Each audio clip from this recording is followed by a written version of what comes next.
On the Sunday after Easter, the Church celebrates the Feast of Mercy, or Divine Mercy Sunday. This great feast was established in the Church by St. John Paul II in the year 2000, during the Mass in which he canonized St. Maria Faustina of Poland. You see, Jesus had appeared to St. Faustina in February of 1931 with explicit instructions about celebrating the Feast of Mercy and what graces would be available to all of us on that day, 1 week after we celebrate his resurrection on Easter. St. Faustina wrote about the 14 times Jesus appeared to her and about Jesus' instructions for the feast in her diary, with direct quotations from him in its pages.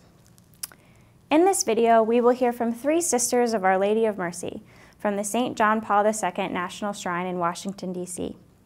See if after this video you can identify what Divine Mercy Sunday is, how it came to be, and why it's important for us to celebrate this great feast today. Divine Mercy Sunday is the conclusion of Easter Octave. On Easter Sunday, the Gospel tells us that Christ is risen. And then on Divine Mercy Sunday, it tells us that He forgives us. And that's the complete message of Easter. He's risen and He forgives us. And we all failed and we all need His mercy so much. We all need this message, I forgive you. Peace be with you. Our God is merciful love always, and He's willing to forgive us always. Still, there is something very special about that particular day, about Divine Mercy Sunday. He requested this feast Himself, and He repeated His desire 14 times. And I guess we touch here the mystery of God, His plans for us, for the whole humanity. There is something very special on that day. Yes, special, unique. I guess that's the best word from our poor human dictionary to express the mystery of God. Divine Mercy Sunday, known also as the Feast of Mercy, was established at the request of Jesus. He expressed this desire in 1931 as he was telling Sister Faustina about having the image of Divine Mercy painted. Then he said, I desire that there be a feast of mercy.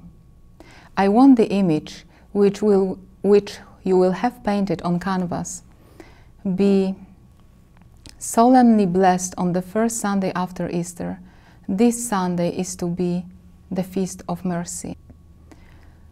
Jesus also explained to Sister Faustina why he wanted this feast to be established in the Church. He said, I desire that the Feast of Mercy be a shelter and refuge for all souls, especially for poor sinners. Let no soul fear to draw near to me, even though its sins be as a scarlet. He wants us to prepare to this feast by a 9-day novena starting on Good Friday and consisting of the recitation of the Chaplet of Divine Mercy. He said, by this novena, I will grant every possible grace to souls. On another place, Jesus said, a soul that will go to confession and will receive Holy Communion on that day will obtain complete forgiveness of sins and punishment.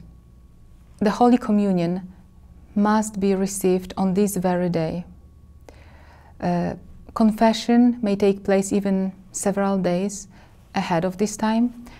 The most important thing is to be in the state of grace, means after good confession, not to have any attachment to a sin, to live in the attitude of trust in God and mercy toward our neighbors.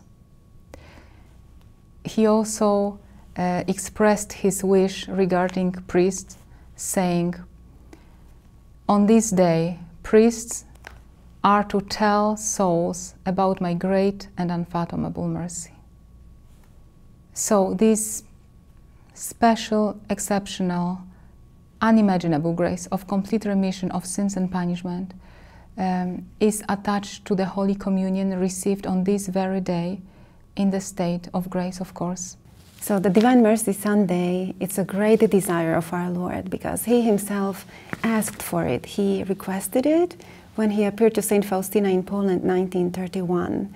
And He said, I desire that there be a Feast of Mercy. The first Sunday after Easter is to be the Feast of Mercy. Divine Mercy Sunday was celebrated in Poland even before it was instituted in the whole church. For example, in the Archdiocese of Krakow, they celebrated it already in 1985. Yes. And on April 30th, 2000, during the Great Jubilee year, Pope John Paul II, he instituted this Feast of Mercy during the canonization of Saint Faustina, and he said it was a beautiful moment, very, very solemn, when he said that the second Sunday of Easter, from now on, throughout the whole church, is to be called Divine Mercy Sunday. It was beautiful. By the canonization of Saint Faustina and by the institution of this feast for the whole church, he passed on the Divine Mercy message to the third millennium. Why did he do that? Because, you know, the Lord Jesus himself, he said, mankind will not find peace until it turns with trust to my mercy. Why does Jesus want this feast? There's already many feasts in the church, so why another one, right? He himself explains that his mercy is not proclaimed, that it is not taught even by those who should speak about it. And he says, souls perish in spite of my bitter passion. I'm giving them the last hope of salvation, that is recourse to my mercy. All over the world, many people celebrate the Divine Mercy Sunday with great joy. And I personally know even few priests who say that this is their favorite day of the year because they have whole lines of people waiting to reconcile themselves with God. And that's the greatest joy, to see people coming back to Him. Risen Christ comes through the closed door of our fears, saying, "Peace be with you." And our world, our broken world, needs peace so much. Broken families, broken bonds, wars, terrorism, acts of violence, life in constant haste, in noise. We need peace so much, and mercy is the only source of peace and also the only source of hope. Mercy and trust are like a double door that opens our heart to all the incredible graces of Divine Mercy Sunday. Mercy toward our neighbor and trust toward God. That's the clue. While Divine Mercy Sunday is just one Sunday a year, God's mercy can touch us at any time. Now that we've heard about Divine Mercy Sunday and the graces available to all of us on that feast day, it's time to hear from someone who has experienced the grace of Divine Mercy in a very special way. Daniel Miola is an evangelization and catechesis specialist at the St. John Paul II National Shrine here in Washington, D.C., and was kind enough to share his story in this video. Maybe his story will inspire you to seek God's mercy in your own life. So my experience with Divine Mercy goes back to 8th grade. And I think it's best summed up by actually looking at the word mercy in Latin, which is misericordiae. Miserere means misery, cordiae means heart, and mercy draws misery out of the heart. And that was my experience of mercy in my life. In 8th grade, my father had an affair and left and separated from my mother. This sent me into a tailspin, just caused a lot of problems in my life during high school, and I did a lot of things I regretted. Probably the worst thing was I was really angry. I was very angry at the Lord. Why did this happen, Lord? And I was very distant, and I would even say I had a certain hatred for God. And my good mother saw me going down this bad path, and she recommended that I go to this retreat called Divine Mercy Tech. It's been renamed since then. And on this retreat was a famous preacher, Father Larry Richards, and he talked about the need to give mercy even to those who don't ask for forgiveness. And he shared his own story of forgiving his father. Well, this just totally melted me at that moment. And I went to confession, and an hour later, after a long talk, confessed to him my anger towards God and withholding forgiveness from my father. and also just sort of hating myself. It was in that moment of mercy and confession with Father Larry just saying, Daniel, you are good, you are loved, God's forgiven everything. That changed me. I embraced God for the first time in several years. I embraced the church, and it freed me. It freed me. But my story doesn't stop there. I chose to forgive my father from my heart. I chose to have a relationship with him. But he never asked for forgiveness. So I had to do it unilaterally. And many years later, I found this kind of hard. And I have to keep going back to Divine Mercy again and again. Something Father Larry told me to do repeatedly. When you struggle with mercy, pray the Divine Mercy Chaplet. That was the first time I encountered Divine Mercy Chaplet. It was in that confessional honest retreat. Had no idea what it was all about. And I think it's really beautiful because one of the prayers is, for the sake of sorrowful mercy, have mercy on us and on the whole world, for the sake of Jesus Christ's mercy. I always like that it starts with us first, because I think that's where we have to start with mercy again and again and again, to forgive ourselves, forgive our mistakes, so then we can go forgive others. And so I've had to do this multiple times in my relationship with my father. Again and again, divorce doesn't go away. It rears its head at every holiday, every big function you have for your kids, etc. You have to, again, forgive and forgive, and it's very hard.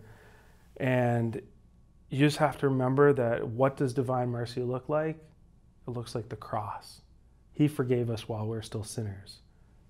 And that image keeps striking me when I look at the cross with his arms open wide to love, his arms closed like I was for so many years. And I still have to work through that process of opening my arms up again and again to my father, to those who hurt me, family, pick side, etc.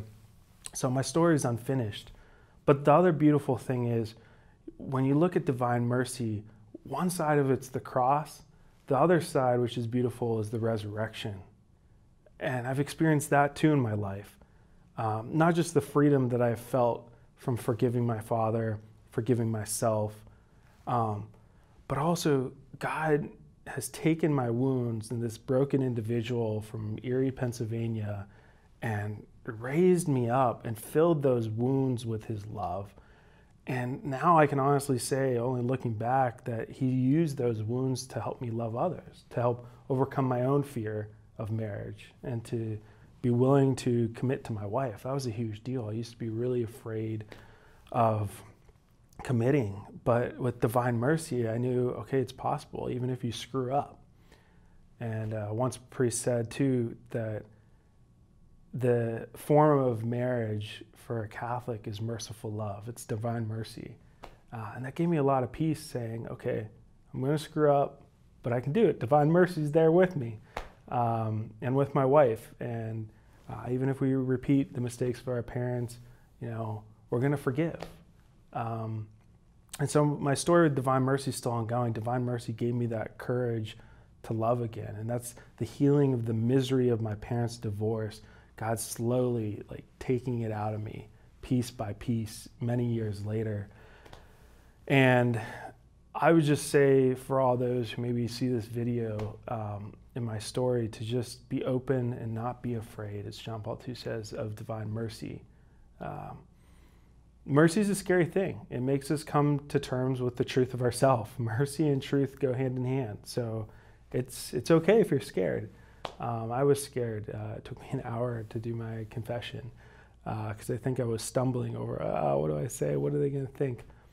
But the beautiful thing is, if you say yes to Divine Mercy, you regain your sonship. I like to think of it as, we're always sons with Christ, but I felt something so new in that moment, in that confession. Every time I pray the Divine Mercy Chaplet, it's like recovering my origin as a son. And many years later, I realized, what is it that I love so much about Divine Mercy? Is it makes me aware that I'm a son of a perfect marriage. I am a son of Christ's marriage with the church.